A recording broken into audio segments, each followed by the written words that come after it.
নমস্কাৰ খকিয়তি মিনাক্ষীৰ আন এটা ভিডিঅ'লৈ মই সকলোকে স্বাগতম জনাইছোঁ আৰু আজি এটা বিশেষ পিঠা মই আপোনালোকলৈ আগবঢ়াইছোঁ।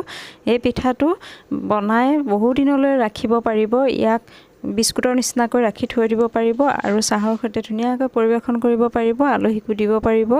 আৰু চাওকচোন এইটো কেনেকৈ বনালোঁ। মই ডোটো বনোৱা দেখাব নোৱাৰিলোঁ, পিছতহে ভাবিলোঁ এইটো বনাই দিওঁ আৰু হাতেৰে কেমেৰা ধৰি আছোঁ, অকণমান লৰি থাকিব বাৰু।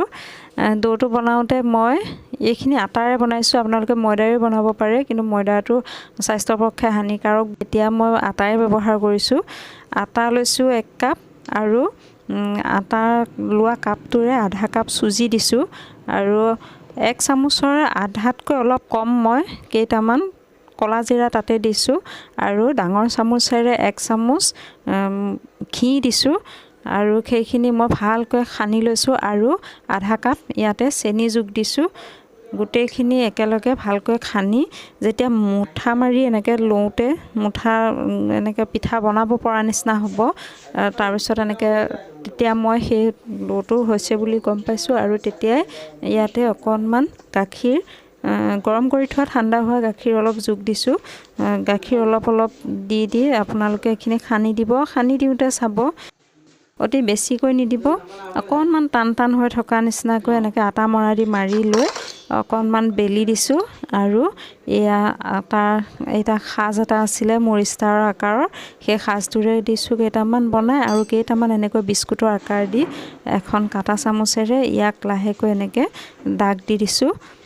আৰু এইখিনি এতিয়া কেৰাহীখনত ৰিফাইন তেল অলপ দি দিম আৰু ৰিফাইনখিনি গৰম হ'লে গেছটো একেবাৰে কমাই দি কম গেছত মই সেইখিনি ভাজি থাকিম।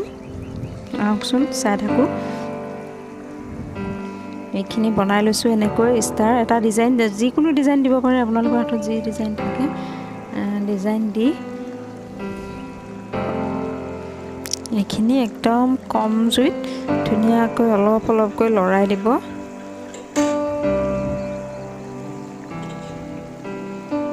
তেতিয়া বস্তুটো ভিতৰৰ পৰা ধুনীয়াকৈ সিজি আহে আৰু মুৰমুৰীয়া হয়, খাবলৈ ভাল হয়, খুব ধুনীয়া। আপোনালোকে ঘি যদি বেয়া পায় ঘি সলনি ৰিফাইনো দিব পাৰে। ঘি গোন্ধটো কিছুমানে বেয়াও পায় বাৰু, কিন্তু ঘি দিলে বেছি ভাল লাগে।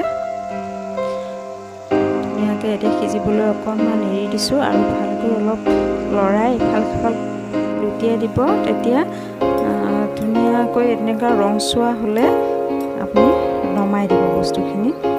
অতি বেছি ৰংচোৱা হৈ গ'লেগৈ তেতিয়া অলপ বেয়া লাগে খাই। ঠাণ্ডা হ'লে এনেই অলপ ৰংচোৱা এটা ধৰিলে তেতিয়াই নমাই দিব। এইখিনি মোৰ হৈ গৈছে। এতিয়া অলপকৈ ইয়াক নমাই দিম।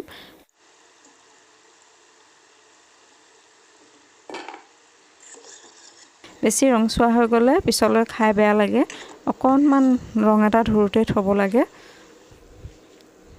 আহক চাই থাকোঁ।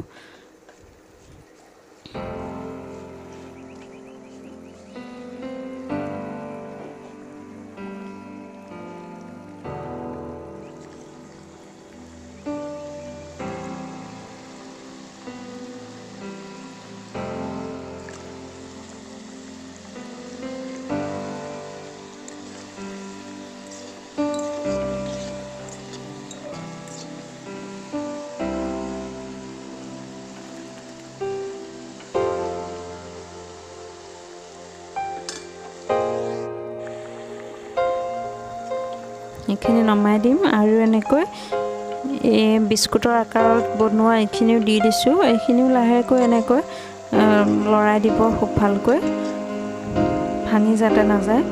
এনেকৈ ধুনীয়াকৈ লাহে লৰাই দিব। লৰাই থাকি অকণমান জুইটো কমাই থৈ দিব, সেই কম জুইতে হৈ থাকিব। সি বেছি সময়ো নালাগে আৰু ভিতৰৰ পৰা বস্তুটো কম জুইত দিলে ধুনীয়াকৈ সিজি আহে।